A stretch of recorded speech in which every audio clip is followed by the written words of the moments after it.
Good morning, Hammers fans. It's Nick from Claret and Booze. I hope you're all well. I just thought I'd give you a quick post-match reaction the following day. Now the dust has settled. Now the emotion's gone out of the game. I've watched it back again this morning. So I thought I'd give you all a quick recap following the show last night. Where I've got a few pelters. I've got to be honest. But look, nature of the beast. It is what happens when you go on with John post-game. John's always going to be uber positive. You've got to offer balance.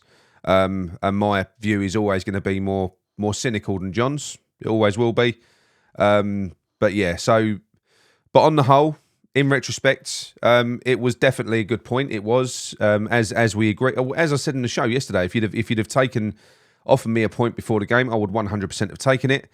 If you'd have offered me a point after that first 10 minutes, I'd have ripped your arm off, because I certainly didn't think it was going to go like that. So, watching the game back, we did incredibly well. So it was very slow in that first sort of, perhaps not 10 minutes. I think maybe 5 minutes. Watching the game back, we started to grow into the game after the first 5 minutes, after we went officially 1-0 down. And then we did control the game from that point on for the entirety of that half, and continued on in that vein into the second half as well. And this is against a very good Newcastle team. We did very, very well. We didn't create too much from open play. We didn't.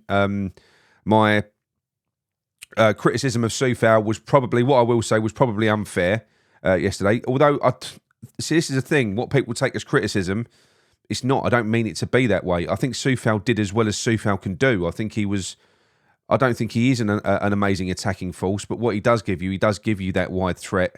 He runs down the right-hand side. And I think possibly when you look at it, and I felt the same after watching it back again this morning, he finds himself in acres of space because I just don't think they pick him up. I don't think he's seen as that much of a threat.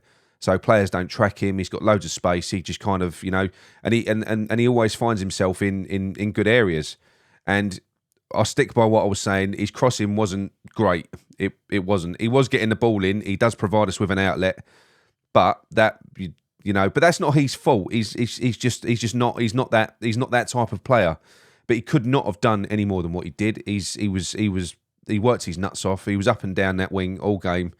He did a very good job on St Maximin. Like I say, the player did skip past him once or twice, but on the whole, we managed him very, very well, and we know what a good player he is. It was. In retrospect, it was a very good point. All the results prior to that game fucking put me in a bad mood anyway. That kind of did it took the edge off of it for me completely, off of what I probably would have been buoyant if I think somebody, it might have been Dave, mentioned on the call yesterday, if we'd have been the 12:30 kickoff, I probably would have been buzzing after that 1-1. I probably would have been. But because the other teams around us had won, we needed a point desperately then just to stand still to a degree. But we got it. We got the job done against a very good team that have got one of the best defences or the best defence coming into that game in the top 5 European leagues in terms of goals conceded and stuff like that. So they're a tough team. They're a very, very tough team. I think we nullified the atmosphere at St James's Park as well. I think with the way that we played, I think we adapted our game very quickly after going a goal down. I think the players applied themselves perfectly. Aguero, we spoke about him yesterday. He was just outstanding, as is often the case. As is always the case, whenever we see him play now, he's a tremendous player. He really is. Watching the game back, Aguero and Rice were the two standout players on the football pitch, to be quite honest, for both teams. So as good as Paqueta was, he scored the goal and everything else, he was great. The two standout players there probably were Declan Rice and Naif Aguero. And Aguero rightly got the man of the match for that tackle as well on 75 minutes, because that was a bit special, wasn't it? And it's something that is not uncommon from Aguero. These last ditch tackles. He's got bloody Inspector Gadget legs, isn't he? Unbelievable, because he was a good few yards behind Wilson, and Wilson's not slow. You've got to time that tackle to absolute perfection, and he did. It was wonderful, really good, and it was with his right foot as well, which is his weaker foot, I believe. Brilliant. A brilliant performance from an individual perspective.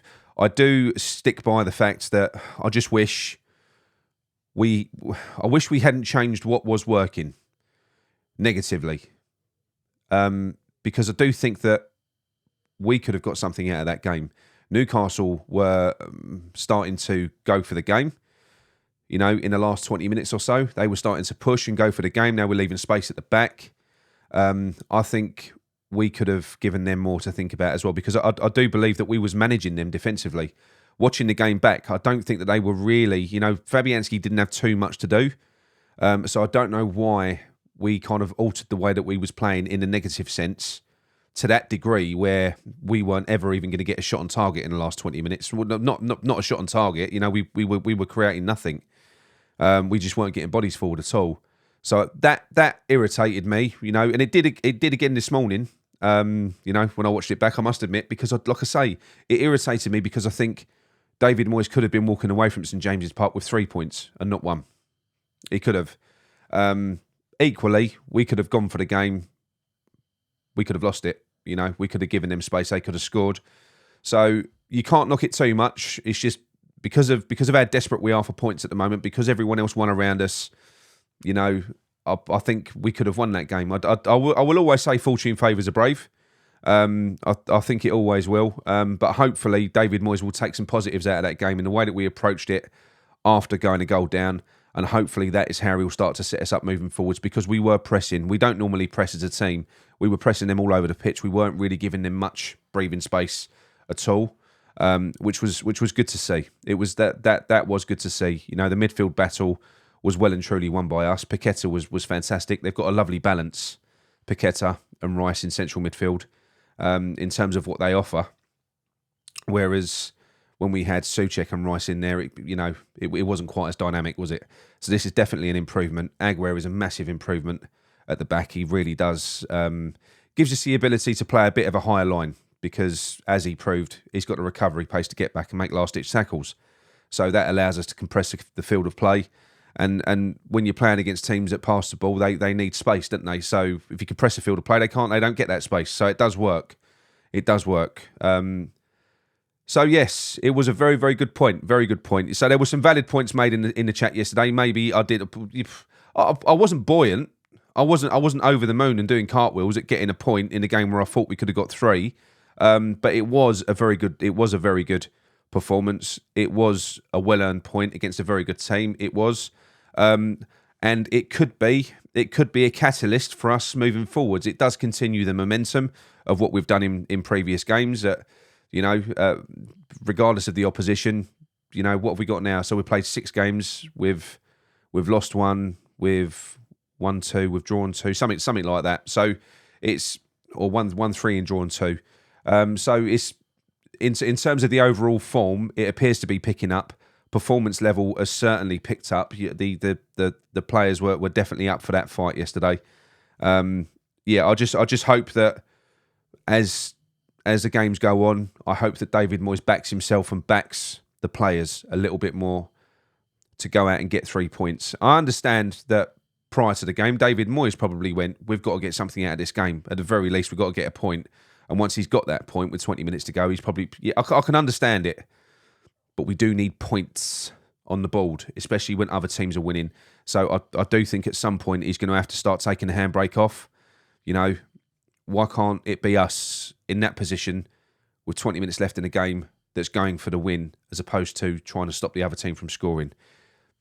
There is something that I would like to see tweaked. That is something that will, if I start seeing stuff like that, then that is the type of thing that will make me soften towards David Moyes. Okay, that is it's the cautious stuff that does my brain in. But no, on the whole, it was, you can't complain. You can't complain about it. It was we've got a point away from home. But like I say, yeah, we've each got our own opinions. We each see the game differently. I am quite critical. I'm aware of that. I always have been. You know, if I see something I'm not sure of, then I'll speak my mind. Yeah, but there was more positives than negatives yesterday. Let's say that. None more so than that point that is well received, because we needed it. We definitely needed it. So look, that's from me, a very, very quick review. I think we got the We got the man of the match bang on, absolutely. And yeah, I think maybe I was a bit harsh on Sufel and possibly a bit harsh on Antonio as well. I was just completely and utterly pissed off that we weren't creating anything from open play, nothing at all. But I think he did what he was tasked with, which again is why only certain strikers can operate in our system, because his job wasn't really to score goals yesterday. His job was just to run around and be a chaotic, create a bit of a chaotic mess amongst their backline, and he did that. But it is a bit of a thankless task. So maybe I was a bit harsh on Mickey. If anything, I think he should have stayed on. Maybe Bowen should have been hooked. Antonio should have been shifted out to the right, and Ing should have been played central. You know, that way you're not changing too much shape. You're not really sacrificing anything. You know, you're taking off a weaker player, which Bowen was yesterday. He wasn't really offering anything. So that would have made sense, and I wouldn't have taken Paqueta off either. No way. But look, it is what it is. We've got the point. We move on. We go up against Chelsea. I'm very nervous about that game. I am. If they play the way they've been playing, we've got a very good chance. But if with the players that they've got, if they click, you're in shit, aren't you? You're in shit, and there isn't really too much you can do if a team with that much talent does all of a sudden turn it on. So all we can do is hope that David Moyes gets it right tactically, that the players turn up with the same attitudes, and that Chelsea don't decide to find their shooting boots on that day. But we have got a chance. And like I say, another couple of positive results, and I'll start to believe that we can pull ourselves out of trouble. But it is a step in the right direction. So well done, West Ham. That's it from me. If you did enjoy the show, please drop a like on it and subscribe to the channel if you're new around here. And I'll speak to you soon. Come on, you Irons.